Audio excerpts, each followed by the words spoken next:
time for another Quilter Circle Challenge. And the next challenger is Michelle from Bits and Pieces Quilting. Now make sure to check out the description for all the other YouTubers that are participating in this challenge. It's super fun. Let's find out what Michelle's going to challenge us to. Take it away, Michelle. Hi, I'm Michelle from Bits and Pieces Quilting, and I am thrilled to be taking part in the Quilter Circle Challenge. And today, my challenge for all of those in the Quilter Circle Challenge is to use a piece of your very favorite fabric. I have a few pieces. It's going to be a hard choice, but there are a few that I am just so reluctant to use because I love them so much. So this is my challenge, and I'm really interested to hear from you as to why the fabric is your favorite, and if you have any memories to share about that fabric, where you got it, what attracted you to it in the first place, and why you've been holding on to it for this time. And how long have you been holding on to it? I know what piece I'm going to use because I'm going to respond to my own challenge, but I'm so keen to see what you're going to do. Thanks, friends. It's been fun working with you, and I look forward to seeing your challenge results. Okay, so I've been antagonizing over this one, but I kind of do love it, you know? I like that I'm kind of getting forced into this. It's time, right? It's just time. So this is my favorite fabric. So here it is, my favorite fabric. It's an Oriental style fabric that I have coveted since the day I picked up my first rotary cutter. I actually have not been in possession of this fabric for very long. In fact, I recently purchased a de-stash box full of Oriental fabric from the early 2000s. As I said, I have always admired these fabrics and love the gold details and the gorgeous timeless prints. I always wanted to buy them, but I could never really justify the purchase until now. The most interesting thing about this fabric is when I brought home the box and started going through it, my 20-year-old daughter absolutely fell in love with the fabric too. But my problem is that all of the fabric is in 1 meter cuts or less. So I really don't have enough to make a proper quilt with just one. So enter my second and third favorite. These are from the same collection as the other fabric and are just as special in my eyes. I've decided to make a quilt out of my favorite fabric. My daughter just started quilting a couple months ago, and she also fell in love with this fabric when I got it. So I'm going to make her a quilt. I did mock up a pattern for this quilt that I'm going to make. It is for free on my website, so you can find the link below. And although it might appear difficult, it really isn't. It's just one block repeated over and over again, and then set on point. And let me know, what do you think about my favorite fabric? I know it's a little dated, but I still love it. I just do. I can't get over it. So let's go stitch. Okay, so I did it. I cut my favorite fabric. Now I have made my blocks. So this is the block. This is what it's going to look like.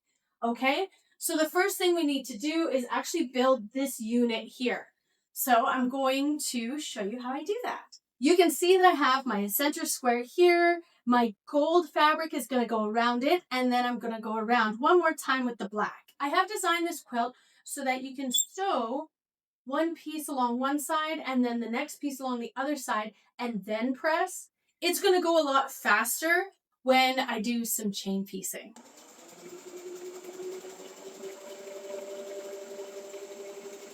So down one side with 1/4 inch seam allowance, and I'm out of bobbin thread.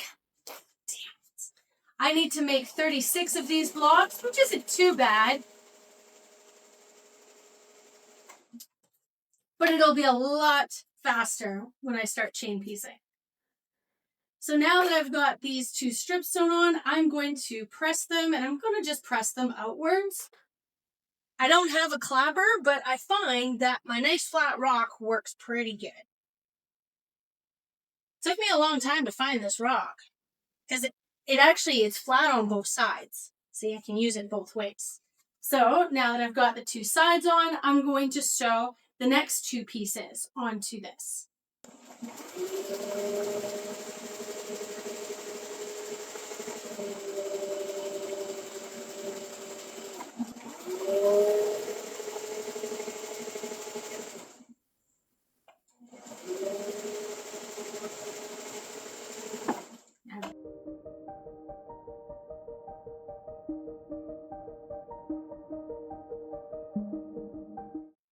go. There's the block. See? So there it is here. Ta-da! But we have to put the top in still. But the first thing before we put the top on is we're actually going to want to square this block because I want it to be the same size as I've cut my feature fabric. So I'm trying to square this block up to 10 inches. So what I'm doing is I'm just looking at this. Looks like I can get 2 inches. So there we go. I'm paying attention to this inside square because that's what I really want to square it up to. And then I'm going to trim along the outside to 10 inches.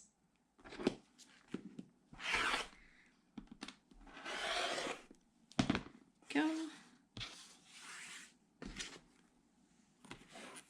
Now I'm going to turn the block.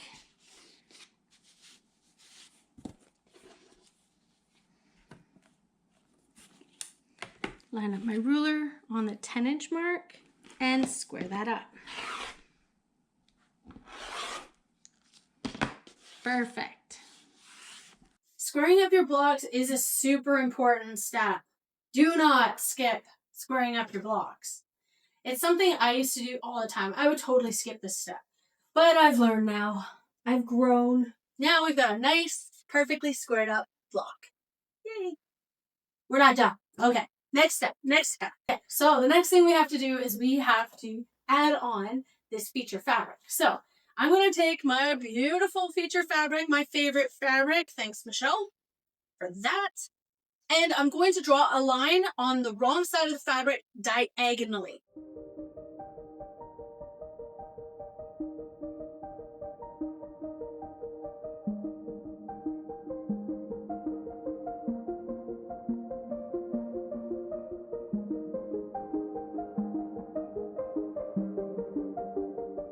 What we're going to do is we're going to take our pretty piece block and we're going to put it face up onto our space here, and then I'm going to take my feature fabric and put that face down on top, and then I'm going to pin these together.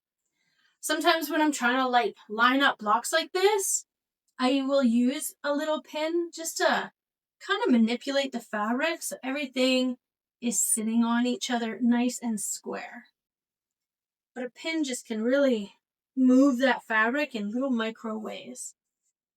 So once it's all like laying nice and flat, I am going to pin this. I do like pinning this as opposed to using clips because you can put the pins a little closer to the middle.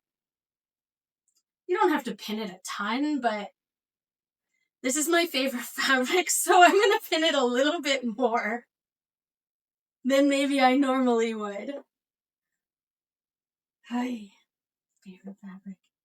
It's like super exciting and super devastating at the same time. Okay, so now that I've got this line in there and everything's pinned, I'm going to sew a scant 1/4 inch down either side of this drawn line. I am going to use a leader at this moment because nothing is worse than getting like the point of fabric like sucked into the bobbin area of your machine. That just really sucks.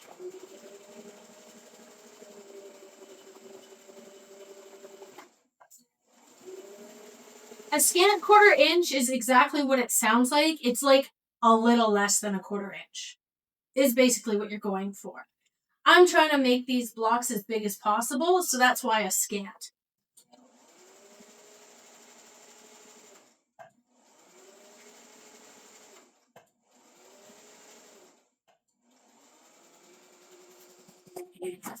All right, so one side down, snippy, snip, leader, back in for another round, and then down the other side.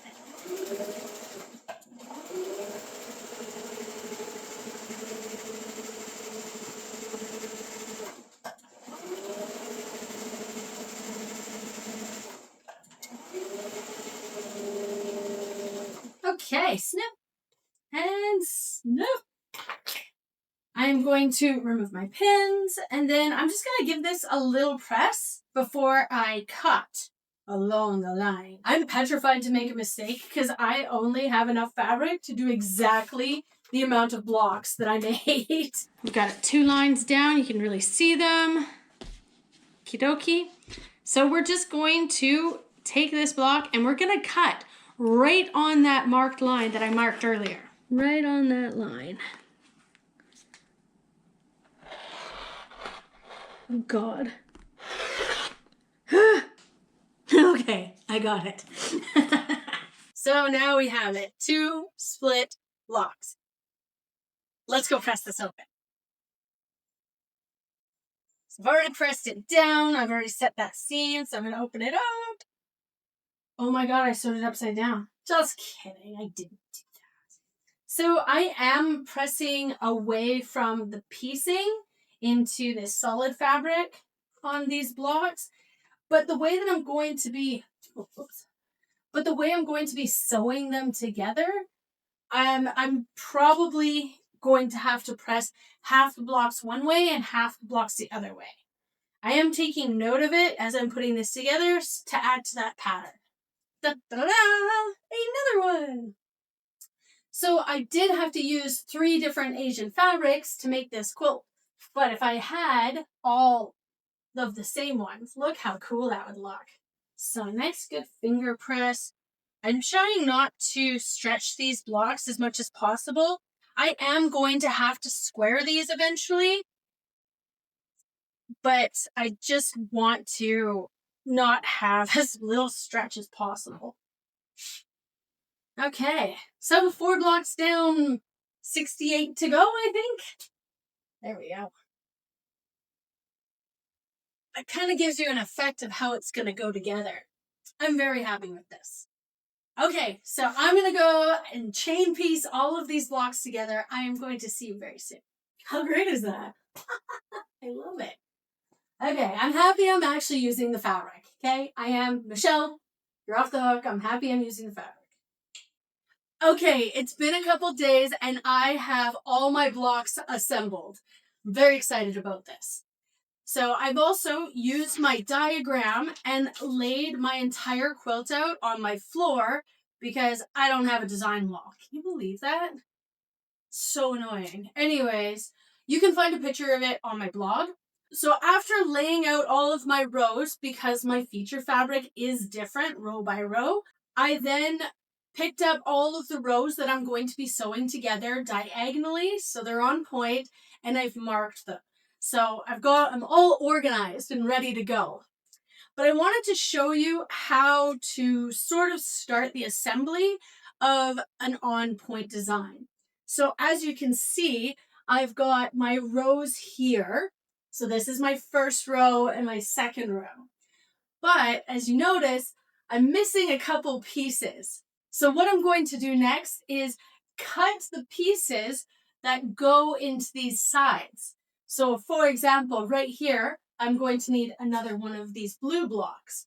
But I'm going to have to cut this block in half so I have a nice clean squarish quilt.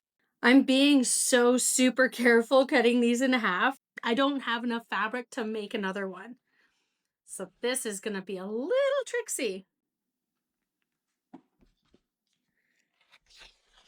And it shifted just a little bit. It's fine. It'll be fine. That one didn't shift. Concentrate. There we go. I always struggle when cutting blocks in half. And there's been so much cutting of blocks and cutting my favorite fabric in this project. It's been kind of stressful.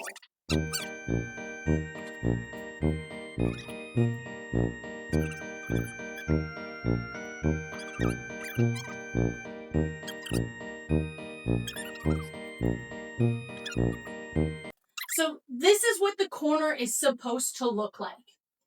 Now we're going to be sewing on the diagonals. So the first thing I'm going to sew is going to be this corner to this corner piece.